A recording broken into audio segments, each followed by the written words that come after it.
दीपावली के बाद ही Delhi gas chamber बन चुकी है। दिल्ली में पटाखों पर लगी रोक के बावजूद दिवाली के मौके पर जमकर आतिशबाजी की गई। इसकी वजह से शहर में धुएं के बादल छा गए हैं। दिल्ली के कई इलाकों में एयर क्वालिटी इंडेक्स यानी AQI 400 के करीब चला गया है। आनंद विहार, पंजाबी बाग, अशोक विहार, रोहिणी, सोनिया विहार और वजीरपुर में और पटपड़गंज में सबसे ज्यादा AQI दर्ज किया गया। कुल मिलाकर दिल्ली के अलग अलग इलाकों में वायु गुणवत्ता काफी खराब स्थिति में पहुंच चुका है।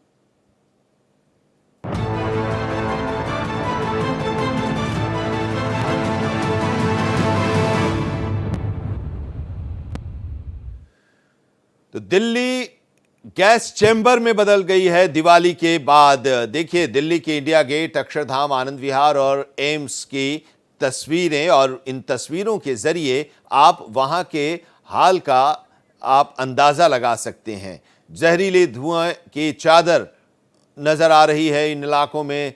दिवाली पर लोगों ने पटाखे पर लगे बैन का जमकर उल्लंघन किया और इससे गंभीर ध्वनि प्रदूषण और वायु प्रदूषण हुआ। इसके साथ ही विजिबिलिटी भी कम हो गई।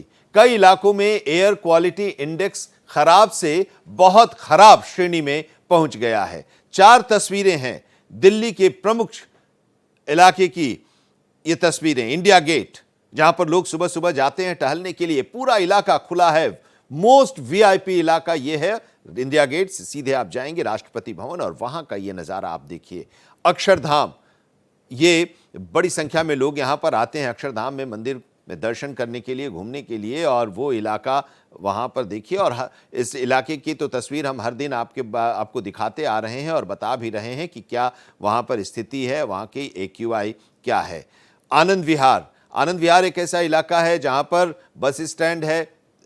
उत्तर प्रदेश से ये सटा हुआ दिल्ली का इलाका, और यहाँ पर दिल्ली में के इलाके में भी कुछ इंडस्ट्रीज हैं और उत्तर प्रदेश का भी वो इंडस्ट्रियल इलाका साहिबाबाद इससे सटा हुआ है, और यहाँ पर पॉल्यूशन का स्तर आप देख पा रहे हैं। तो ये स्थिति है दिल्ली की। इंडिया गेट की ये तस्वीर आप देखिए जिसकी चर्चा हम कर रहे थे। हालांकि इंडिया गेट पर आज 317 AQI दर्ज किया गया, जो कि बहुत खराब श्रेणी में है, और इसी के आसपास ये AQI इंडिया गेट का रह रहा है। बीच में कुछ समय पहले तो इंडिया गेट पर का जो AQI है वो 350 के पार चला गया था। यहाँ पर लोग सुबह में सैर करने के लिए आते हैं, मॉर्निंग वॉक के लिए आते हैं, टहलने के लिए आते हैं, लेकिन अब यहाँ पर देखिए कि खुली हवा में वो सांस लेने के लिए जब यहाँ आएंगे तो फिर उनके मुंह और नाक पर मास्क लगा होगा। आपके टेलीविजन स्क्रीन पर आपको हम दिखा रहे हैं कि दिवाली पर किस तरह का प्रदूषण अटैक रहा पहले 2019, 2018, 2016 या फिर 2015 में। देखिए 2023 में 218 था, लेकिन अब ये बढ़ता जा रहा है। दिवाली के अगले दिन की स्थिति हम आपको दिखा रहे हैं, और ये स्थिति दिवाली से पहले से ही बनती आ रही है। आमतौर पर दिवाली से पहले बहुत खराब श्रेणी में दिल्ली की आबो हवा नहीं होती थी। हाँ, खराब श्रेणी में जरूर होती थी, लेकिन बहुत खराब श्रेणी में नहीं होती थी। लेकिन इस बार दिवाली से पहले ही बहुत खराब श्रेणी में हो गई, और दिवाली में जिस तरह से पटाखे फोड़े गए, सुप्रीम कोर्ट के डायरेक्शंस के बावजूद, निर्देश के बावजूद, जो पटाखों पर बैन है उसके बावजूद जमकर पटाखे फोड़े गए, आतिशबाजी हुई, और ये अंदाज़ा भी लगाया जा रहा था कि अगर इस पर लगाम नहीं लगाया जाएगा और लोग पटाखों के बैन जो लगे हैं उस पर अगर उसको स्वीकार नहीं करेंगे और पटाखों को छोड़ना बंद नहीं करेंगे, तब स्थिति और भयावह हो जाएगी। और यही आज सुबह देखने को भी मिला है। कई इलाके ऐसे हैं जहां पर 400 पार चला गया है प्रदूषण का मीटर यानी AQI। ये प्रदूषण का मीटर जो है वो 0 से 50 अच्छा माना जाता है, 51 से 100 संतोषजनक माना जाता है, 201 से 300 खराब माना जाता है, 301 से 400 तक बेहद खराब माना जाता है, और फिर 400 से ऊपर का जो है वो तो पूरी तरह से संकटग्रस्त स्थिति उत्पन्न हो जाती है। तो ये प्रदूषण का मीटर है, और इसी मीटर को मेंटेन करना होता है, और ये मेंटेन होगा अपनी जागरूकता से भी। दिल्ली के लोगों को काफ़ी परेशानी होती है। ये परेशानी उनको पता है, लेकिन बावजूद इसके जो रिस्ट्रिक्शंस लगाए जाते हैं उसका वो पालन नहीं करते। दिल्ली सरकार ने भी पटाखों पर बैन लगाए, लेकिन उसके बावजूद पटाखे बिके, और बिके तभी तो लोग खरीदे। और ये भी बताया जा रहा है कि ये जानते हुए भी कि दिल्ली में पटाखे नहीं बिकेंगे तो दिवाली से पहले ही वो स्टोर करना शुरू कर देते हैं। तो ये भी है कि उस पर लगाम नहीं लगाया गया।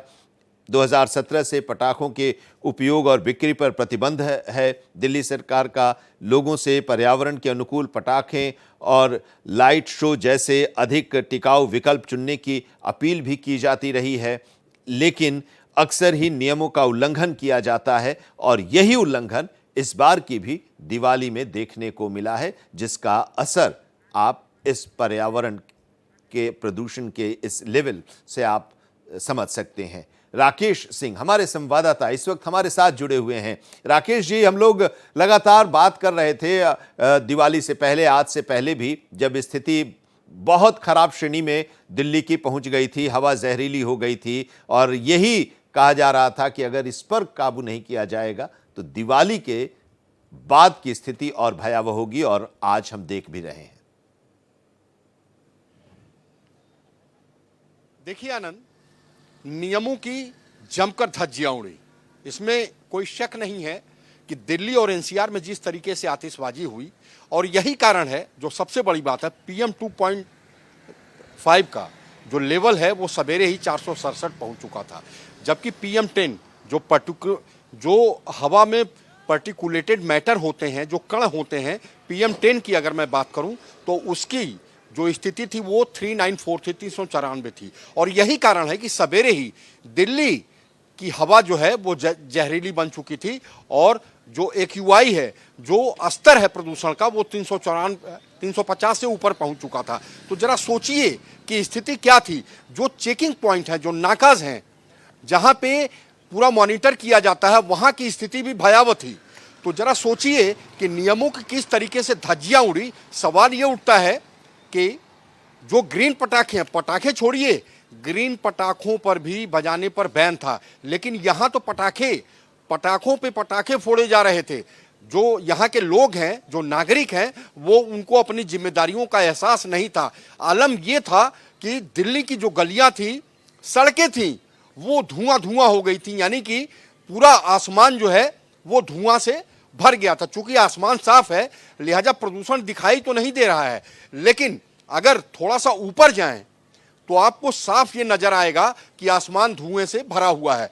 अभी चूंकि दिल्ली सरकार के जो पर्यावरण मंत्री हैं, तकरीबन 12:30 बजे के करीब आनंद, वो जो मोबाइल एंटी स्मॉग गन है उसको फ्लैग ऑफ करेंगे। कोशिशें जारी हैं, लेकिन सवाल ये उठता है कि आखिरकार ये पटाखे आ कहां से रहे थे? क्या इनको स्टोर किया जा रहा था? आप जहां जाइए वहां पटाखे मिल रहे थे, चोरी छुपे मिल रहे थे। आखिरकार पुलिस क्या कर रही थी?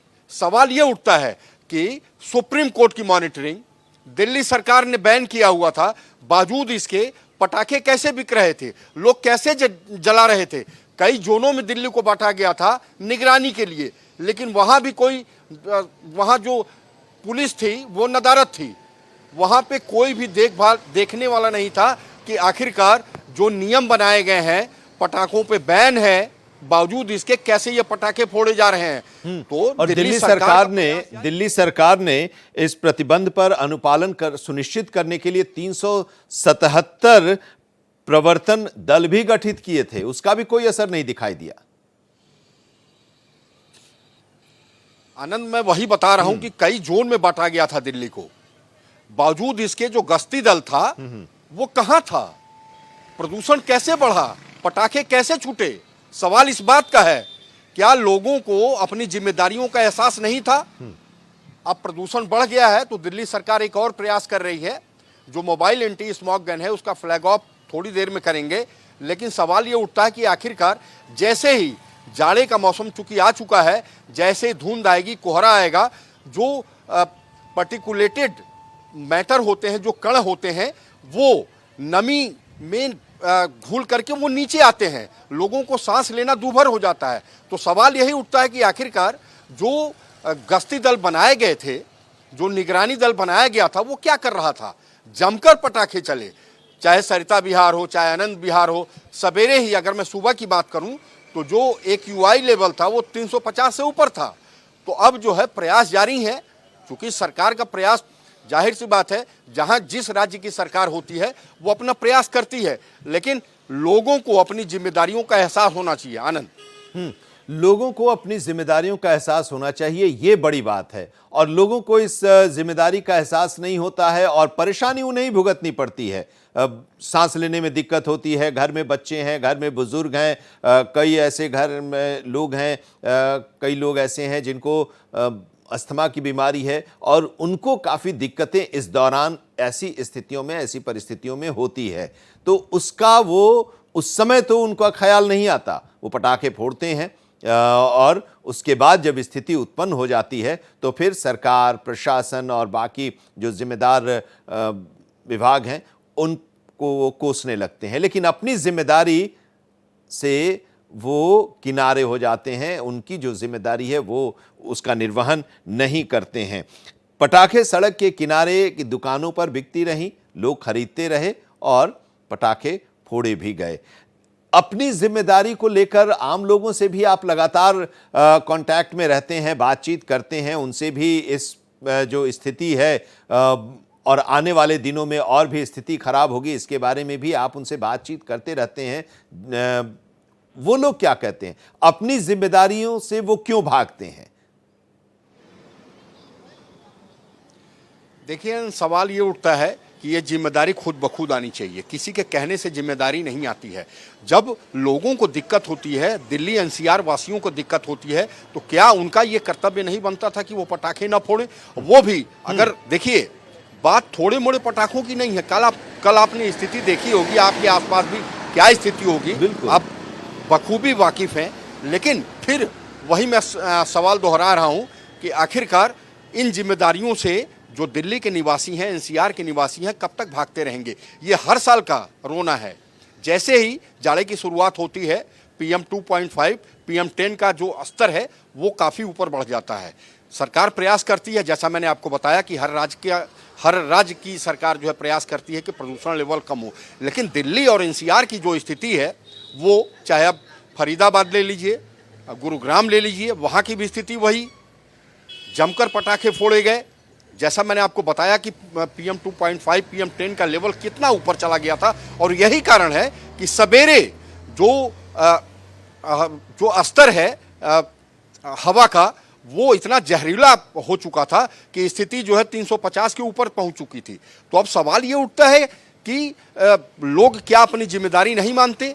रहना उनको ही है, क्योंकि चाहे सोसाइटी हो, चाहे कोई भी जगह हो, रहना उनको ही है, हवा में सांस उनको ही लेना है। सरकार तो प्रयास करती है, तो सरकार का प्रयास जो है लगातार जारी है, इसमें कोई शक नहीं है। सरकार लगातार प्रयास कर रही है, लेकिन कहीं न कहीं एक फेल्योर भी दिखता है कि जिस तरीके से गश्ती दल बनाए गए थे, आखिरकार वो क्या कर रहे थे, कैसे पटाखे फोड़े जा रहे थे, बिक्री कैसे, प्रोडक्शन कैसे, ये तमाम ऐसे सवाल हैं जो अभी भी इस पे विचार करना जरूरी है। सुप्रीम कोर्ट की दखल, सुप्रीम कोर्ट ने दखल दिया था और साफ तौर पे निर्देश दिया था कि पटाखे, देखिए ग्रीन पटाखे जलाने की मांग की गई थी, लेकिन सुप्रीम कोर्ट ने साफ मना कर दिया था कि ग्रीन पटाखे भी नहीं जलें। तो अब जरा सोचिए कि जब सर्वोच्च अदालत इसमें दखल देती है, सरकार प्रयास कर रही है, तो क्या लोगों की जिम्मेदारी नहीं बनती है? इसमें मुझे कहने में कोई गुरेज और शक नहीं है कि देखिए, लोग अपनी जिम्मेदारी का, जो पटाखों की बात है, उन्होंने निर्वहन नहीं किया, तो साफ तौर पे कहा जा सकता है कि स्थितियां अगर कंट्रोल में नहीं आती हैं, दिल्ली सरकार प्रयास कर रही है, तो स्थिति भयावह हो सकती है। जैसे ही ओस गिरना शुरू होगा, वैसे ही स्थितियां और जीने के लिए दूभर होती चली जाएंगी। आनंद, जो अभी की स्थिति है और आने वाले समय में जो स्थिति बनेगी, वो अब जो सरकार की तरफ से कहा जा रहा है एंटी स्मोक गन के जरिए स्मोक को कम करने की कोशिश होगी। दिल्ली के अलग अलग इलाकों में पानी के बौछारें भी दी जा रही हैं, पानी भी छिड़के जा रहे हैं ताकि जो पॉल्यूशन का लेवल है वो कम हो। उससे कुछ असर पड़ेगा? आपके पीछे हम देख पा रहे हैं वो जो गाड़ियां खड़ी हैं वो एंटी स्मोक गन की गाड़ियां हैं। राकेश जी, देखिए, ये एक गाड़ी नहीं है, सैकड़ों की तादाद में गाड़ियां हैं, क्योंकि 12:30 बजे जो पर्यावरण मंत्री हैं गोपाल राय, उनका एक प्रोग्राम भी है, वो फ्लैग ऑफ करेंगे मोबाइल एंटी स्मोक गन का। तो देखिए सरकार का प्रयास तो जारी है। और देखिए मेरे पीछे ये सैकड़ों की तादाद में गाड़ियां खड़ी हैं। सरकार का प्रयास ये है कि एक स्तर तक, चूंकि प्रदूषण बढ़ा है, लेकिन कहीं न कहीं नकेल कसने की कोशिश की जा रही है। और यही कारण है कि सरकार के इन प्रयासों से ही जो एक अनुमान लगाया जा रहा था, अगर सरकार ये प्रयास नहीं करती तो जरा सोचिए कि प्रदूषण का स्तर कितना ऊपर चला जाता। हम जी नहीं पाते, लोग घरों में रह नहीं पाते। जो अस्थमा के रोगी हैं, अन्य प्रकार के जिनको रोग हैं, वो शायद रह नहीं पाते घरों में। सरकार का प्रयास जारी है, सरकार कोशिश में है, लेकिन क्या समाज की जिम्मेदारियां नहीं बनती हैं? क्या समाज में रह रहे लोगों की जिम्मेदारियां नहीं बनती हैं? सरकार तो प्रयास कर रही है। देखिए मामला सुप्रीम कोर्ट तक पहुंचा है। जरा सोचिए कि हर साल ये मामला सुप्रीम कोर्ट पहुंचता है। सुप्रीम कोर्ट लगातार इसमें दखल देती है, बावजूद इसके स्थितियां विषम क्यों हो जाती हैं? ये सोचने वाली बात है। लोगों को अपनी जिम्मेदारियों का एहसास होना चाहिए, चाहे हम हो, चाहे आप हो, बिल्कुल, चाहे अन्य लोग हों। बिल्कुल, ये एहसास होगा, ये एहसास होगा तभी हम इससे लड़ पाएंगे और इससे निपट भी पाएंगे। लेकिन एक चीज हम आपसे जरा जानना चाहते थे कि एक्सपर्ट से भी आपकी बातचीत हो रही होगी, ये जो उपाय किए जा रहे हैं, इन उपायों से कितना अंतर आ सकता है प्रदूषण के लेवल में? जो AQI लेवल अब 400 के आसपास है, उससे कितना अंतर आ सकता है? आनंद, देखिए जो प्रदूषण होता है उसके कई फैक्टर होते हैं, कई कारण होते हैं। ये जो स्प्रिंकलिंग व्हीकल्स खड़ी हैं, इनका काम है जो रोड पे धूल है, जहाँ पे कंस्ट्रक्शन साइट्स है, वहाँ पे पानी का छिड़काव करना। तो जो हवा में जो उसके कण हैं जो मिलते हैं, जिसकी वजह से प्रदूषण होता है।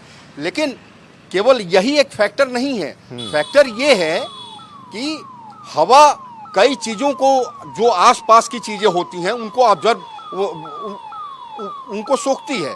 तो जाहिर सी बात है, जिस तरीके से पटाखे जलाए गए और उनके कण हवा में घुले, जिसकी वजह से सांस के मरीजों को काफ़ी तकलीफें हो रही हैं। तो जो एक्सपर्ट्स हैं उनका यही कहना है कि देखिए जो सबसे बड़ी बात है वो पटाखों को लेकर है। देखिए हरियाणा हो, पंजाब हो, इस बार पराली कम जलाई जा रही है। उनको पंजाब सरकार ने कार्रवाई की है, हरियाणा सरकार ने कार्रवाई की है, उत्तर प्रदेश सरकार ने कार्रवाई की है। लेकिन चूंकि दिल्ली और NCR में पटाखे बैन थे, रोक थी, बावजूद इसके बड़ी मात्रा में पटाखे जलाए गए। तो एक्सपर्ट्स का यही मानना है कि देखिए जो सांस के मरीज हैं, यहाँ तक कि अगर ज़्यादा प्रदूषण बढ़ा तो कैंसर जैसी घातक बीमारी भी हो सकती है। तो ये जो प्रयास है सरकार के, इससे जो रोड की धूल है, कंस्ट्रक्शन साइट की धूल है, उसमें जो है कमी आएगी। लेकिन जिस तरीके से पटाखे की वजह से जो प्रदूषण का स्तर बढ़ा है, वो कब तक रहेगा? अभी मेरी बात हुई है, उनका साफ तौर पे कहना है कि अभी ये जो जिस तरीके से प्रदूषण का स्तर बढ़ा है, वो तकरीबन 1 हफ्ते से लेकर के 10 दिन तक इसका प्रभाव दिखेगा आपको। तो जरा सोचिए कि 1 हफ्ते से लेकर 10 दिन तक प्रभाव रहेगा, तो आखिरकार जो मरीज हैं, जो आम लोग हैं, उन पे, उनके शरीर पे क्या असर पड़ेगा, उनके स्वास्थ्य पे क्या असर पड़ेगा? सवाल इस बात का है। तो अब ये देखना होगा कि जो सरकार का प्रयास है, सरकार लगातार कोशिश कर रही है कि प्रदूषण न बढ़े। लेकिन जो एंटी स्मोक गन है, बड़ी ऊंची ऊंची बिल्डिंगों पे जो स्थापित किया जा रहा है, वहाँ से स्प्रिंकलिंग की जा रही है। तो ये जो नीचे की धूल है उनको बिठाने के लिए किया जा रहा है। चूँकि ग्रैब 2 पहले से ही लागू है, तो अब ये देखना होगा जो सरकार का प्रयास है, जो सरकार प्रयास कर रही है, उससे प्रदूषण में कुछ कमी जरूर आएगी। लेकिन हमें खुद अपनी जिम्मेदारियों का एहसास होना चाहिए। बिल्कुल, और यही सबसे बड़ा सवाल है। और बार बार राकेश जी हमारे सहयोगी जो हैं वो कह रहे हैं कि सरकार अपनी तरफ से तो जो कोशिशें होती हैं वो करती है, लेकिन वो तमाम कोशिशें तभी कारगर साबित होंगी जब हम और आप मिलकर इस जिम्मेदारी को समझेंगे और उसका निर्वहन करेंगे। और यहां पर वो दिखाई नहीं दे रहा। सरकार कोशिश कर रही है, चाहे वो केंद्र सरकार हो, चाहे वो प्रदेश की सरकार हो, प्रशासन के लोग हों, सब लोग कोशिश कर रहे हैं। लेकिन सुप्रीम कोर्ट का जो निर्देश आया, वो निर्देश भी हमारे और आपके लिए ही था कि हमारी और आपकी जिंदगी स्वस्थ हो, हम स्वस्थ रहें, हमारे ऊपर किसी तरह का कोई प्रदूषण को लेकर कोई उसका प्रभाव, दुष्प्रभाव न पड़े, इसके लिए पटाखों पर बैन किया गया था और इवन ग्रीन पटाखों पर भी बैन कर दिया गया था। लेकिन बावजूद इसके भयानक तौर पर पटाखे फोड़े गए हर तरफ। दिल्ली एनसीआर में तो कम से कम ये देखने को जरूर मिला और अगले दिन सुबह यानी आज की सुबह उसका असर भी देखने को मिल रहा है। अब एक चीज और कि पराली की में कमी जरूर आई है। पराली जलाने की जो बात है, पंजाब में हो, हरियाणा में हो या पश्चिमी उत्तर प्रदेश में हो, जिसका असर दिल्ली पर पड़ता है, उसमें कमी जरूर आई है। लेकिन अभी भी कई जगहों से पराली जलाने की खबरें भी आ रही हैं, कार्रवाइयां भी हो रही हैं राज्य सरकारों की तरफ से और उसकी वजह से भी इसमें कमी आई है। इसके लिए कुछ आगे कुछ कार्रवाई होगी क्या? पटाखे बिके, पटाखे जो फोड़ रहे थे, अगर सोसाइटीज़ की बात करें तो वहाँ पर भी कैमरे हैं, अलग अलग जगहों पर भी कैमरे हैं, उन लोगों पर भी। इसको रोकने के लिए कुछ तो कारगर कदम उठाने होंगे, सिर्फ कहने से तो होगा नहीं राकेश जी। चाहे वो पटाखे हों और पटाखों को लेकर जो सुप्रीम कोर्ट का निर्देश आया, सरकारों का जो निर्देश आया, उसके बावजूद उसका उल्लंघन हुआ। आनंद, देखिए शादियों का मौसम आ रहा है, जो सबसे बड़ी बात है, शादियों में पटाखे जलाए जाते हैं, तो शादियों में पटाखों पे बैन है। छोटे मोटे पटाखे जलाए जाने से वायु प्रदूषण की गुणवत्ता में बहुत प्रभाव नहीं पड़ता है। तो अब ये जो सरकार का प्रयास है, जो सबसे बड़ा कारण है, लगातार एलजी ने भी निर्देश दिया था, दिल्ली सरकार ने भी कहा था कि जो कंस्ट्रक्शन साइट है, देखिए कंस्ट्रक्शन में कमी आई है, वहाँ पे पानी का छिड़काव हो रहा है। अब जो आगे आने वाली स्थिति है उस पर नियंत्रण बहुत जरूरी है, क्योंकि शादियों का मौसम है। अब ऐसा कोई त्यौहार भी नहीं है कि पटाखे जलाए जाएं, क्योंकि सुप्रीम कोर्ट का निर्देश आया। सरकार का जो प्रयास है वो दीपावली से पहले था। देखिए हर बार जो है, एक जो सबसे महत्वपूर्ण चीज़ है आनंद, कि हर बार जो ग्रेप सिस्टम है वो दीपावली के बाद लागू होता था, लेकिन इस बार प्रदूषण की भयावहता को देखते हुए पहले ही उसको लागू कर दिया गया। तो जरा सोचिए कि किन कारणों से लागू किया गया। अब चूंकि दिल्ली ग्रेप 2 की चरण में है, जैसे ही प्रदूषण का स्तर और बढ़ता है, ग्रेप 3 ऑटोमेटिकली लागू हो जाएगा। तो अब जब शादियों का मौसम है उसमें भी पटाखे नहीं जलेंगे। लेकिन सवाल आपने पराली का उठाया, तो पराली का जलना कम हुआ है, क्योंकि सुप्रीम कोर्ट पहले ही राज्यों को निर्देश दे चुकी है, चाहे पंजाब हो, चाहे हरियाणा हो, चाहे अन्य प्रदेश हो, उनको कह चुकी है। वहाँ पे भी इन पे कार्रवाई के लिए बाकायदे टीमें गठित की गई हैं, जोन वाइज उनको बांटा गया है, चालान्स भी हो रहे हैं, लेकिन पराली जल रही है, संख्या में कमी आई है। अब दिल्ली में प्रदूषण की स्थिति भयावह न हो, इसके लिए यह जरूरी है कि पराली जलना एकदम से बंद हो। तो अब चूंकि सुप्रीम कोर्ट मॉनिटर भी कर रहा है, सीपीसीबी इसको देख रही है, तमाम राज्य सरकारें देख रही हैं, लेकिन फिर मैं वही सवाल उठा रहा हूं कि जनता का भी दायित्व बनता है। बिल्कुल, जनता का दायित्व क्या नहीं बनता है? उनकी जिम्मेदारी नहीं बनती है, केवल सरकार की जिम्मेदारी बनती है। सरकार अपना काम कर रही है। कोई भी सरकार नहीं चाहती कि उनके स्टेट में वायु प्रदूषण की स्थिति गंभीर हो। बावजूद इसके दीपावली के पहले ग्रेप 2 लागू हो चुका था, ग्रेप सिस्टम लागू हो चुका था। दिल्ली ग्रेप 2 की स्थिति में है, बावजूद इसके जम करके पटाखे जलाए गए, फरीदाबाद से लेकर गुड़गांव तक, गुड़गांव से लेकर दिल्ली तक। यहां तक कि यह स्थिति थी रात की कि शायद आप सांस लेना कठिन महसूस कर रहे होंगे, चाहे हम हो, चाहे आप हो, चाहे कोई हो। जी, तो साफ तौर पे ये कहना होगा कि जो आगे आने वाली स्थिति है, जाड़े का मौसम आएगा, क्योंकि जो नमी है उसमें धूल के कण घुलेंगे, उनके साथ होंगे और वो नीचे बैठेंगे, तो उससे लोगों को दिक्कत हो सकती है। बिल्कुल, और लोगों को अब सचेत रहने की जरूरत है और अब अपनी जिम्मेदारी का एहसास करने की भी जरूरत है। बहुत बहुत शुक्रिया हमारे साथ जुड़ने के लिए और जो अभी दिल्ली और एनसीआर की जो स्थिति है उसके बारे में विस्तार से बताने के लिए, समझाने के लिए आपका, राकेश जी।